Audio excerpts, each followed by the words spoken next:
Bismillahirrahmanirrahim. Assalamualaikum warahmatullahi wabarakatuh. Innal hamdalillah nahmaduhu wa nasta'inuhu wa nastaghfiruh wa na'udzu billahi min syururi anfusina wa min sayyiati a'malina. May yahdihillahu fala mudhillalah wa may yudlil fala hadiyalah. Asyhadu an la ilaha illallah wahdahu la syarikalah wa asyhadu anna Muhammadan abduhu wa rasuluh. Allahumma salli ala sayyidina Muhammad wa ala ali sayyidina Muhammad. Syukur alhamdulillah kita dapat berjumpa kembali di channel ini.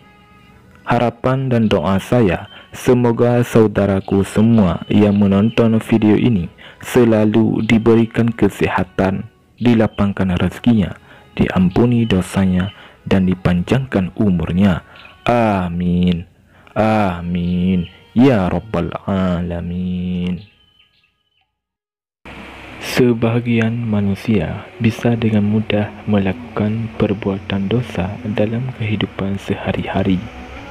Karena seringnya dilakukan, tindakan tersebut terkadang dianggap biasa sehingga tidak terasa seperti dosa. Padahal dosa bukanlah perkara main-main. Balasannya mutlak neraka yang sudah disiapkan oleh Allah Subhanahu wa Ta'ala bagi hambanya yang ingkar. Ternyata setelah meninggal, tanggung jawab terhadap dosa maksiat yang pernah dilakukan tidak terputus begitu saja.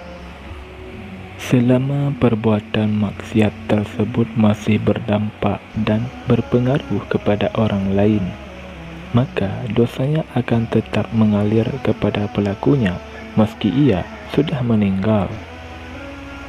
Jika biasanya kita mengenal amal jariah yang pahalanya mengalir meski sudah meninggal, maka ada juga dosa jariah yang dijanjikan oleh Allah Subhanahu wa Ta'ala akan diterima oleh manusia. Saat sudah meninggal, seseorang akan tetap mendapatkan dosa karena perbuatannya semasa hidup di dunia yang masih berpengaruh buruk terhadap orang lain. Padahal di alam barzakh, manusia sangat membutuhkan limpahan pahala sebagai pertolongan mereka menunggu hari kiamat. Namun, karena dosa jariah ini, mereka justru harus menanggung dosa-dosa yang dilakukan orang lain akibat pengaruh atas tindakan maksiat yang pernah ia lakukan semasa hidup. Allah Subhanahu wa Ta'ala berfirman di dalam Al-Quran, "Sesungguhnya kami menghidupkan orang-orang mati dan kami menuliskan apa yang telah mereka kerjakan dan bekas-bekas yang mereka tinggalkan. Dan segala sesuatu kami kumpulkan dalam kitab induk yang nyata, Lauhul Mahfuz." Quran Surat Yasin ayat 12. Lantas apa saja dua dosa yang akan terus mengalir walau sudah meninggal dunia? Yang pertama, menjadi pelopor maksiat. Pelopor merupakan orang yang pertama melakukan suatu tindakan sehingga yang lain turut mengikuti. Pengikutnya bersedia meniru baik dengan paksaan maupun tanpa diminta sama sekali. Kondisi ini akan sangat bagus jika menjadi pelopor untuk tujuan yang baik. Namun bagaimana jika menjadi pelopor maksiat? Di dalam hadis dari Jarir bin Abdullah radhiyallahu anhu, Rasulullah shallallahu alaihi wasallam bersabda, "Siapa yang mempelopori satu kebiasaan yang buruk dalam Islam, maka dia mendapatkan dosa keburukan itu. Dan dosa setiap orang yang melakukan keburukan itu karena ulahnya tanpa dikurangi sedikit pun dosa mereka." Hadis riwayat Muslim. Orang yang menjadi pelopor ini sama sekali tidak mengajak orang di lingkungannya untuk berbuat maksiat serupa. Ia juga tidak memberikan motivasi kepada orang lain untuk mengikutinya.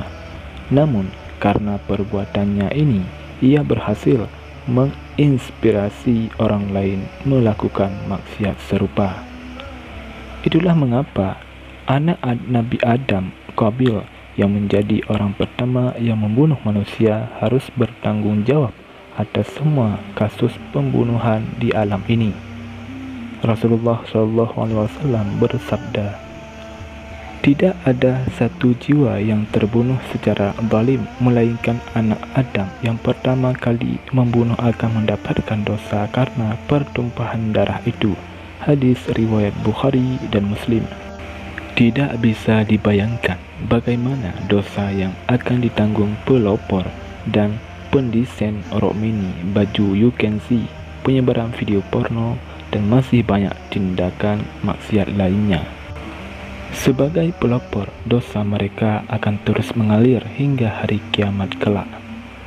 Yang kedua, mengajak orang lain melakukan kesesatan dan maksiat.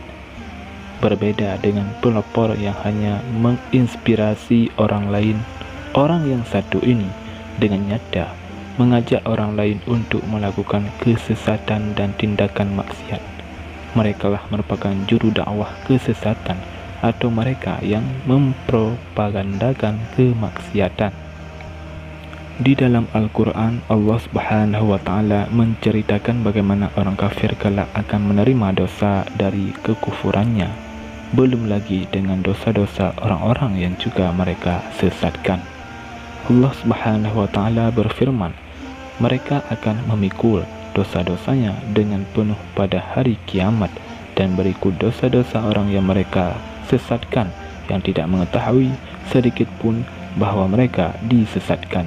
Quran Surah An-Nahl ayat 25. Ayat ini memiliki makna yang sama dengan hadis dari Abu Hurairah radhiyallahu anhu. Rasulullah SAW bersabda, "Siapa yang mengajak kepada kesesatan, dia mendapatkan dosa seperti dosa orang yang mengikutinya, tidak dikurangi sedikit pun." Hadis riwayat Ahmad dan Muslim. Contoh yang mudah terkait hadis ini adalah orang-orang yang menjadi propaganda kesesatan.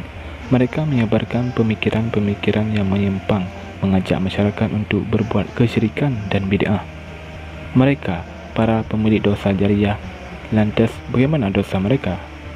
Selama masih ada manusia yang mengikuti apa yang mereka serukan, maka selama itu pula orang ini turut mendapatkan limpahan dosa sekalipun dia sudah dikubur di dalam tanah. Termasuk juga mereka yang mengiklankan maksiat, memotivasi orang lain untuk berbuat dosa sekalipun dia sendiri tidak melakukannya, namun dia tetap mendapatkan dosa dari setiap orang yang mengikutinya. Semoga kita lebih berhati-hati dalam bertindak dan lebih banyak melakukan amal saleh dibanding dosa-dosa maksiat. Karena hidup tidak hanya semata di dunia lalu selesai ketika sudah meninggal, namun perjalanan masih panjang untuk menuju kehidupan yang kekal selama-lamanya. Wallahu a'lam bishawab. Assalamualaikum warahmatullahi wabarakatuh.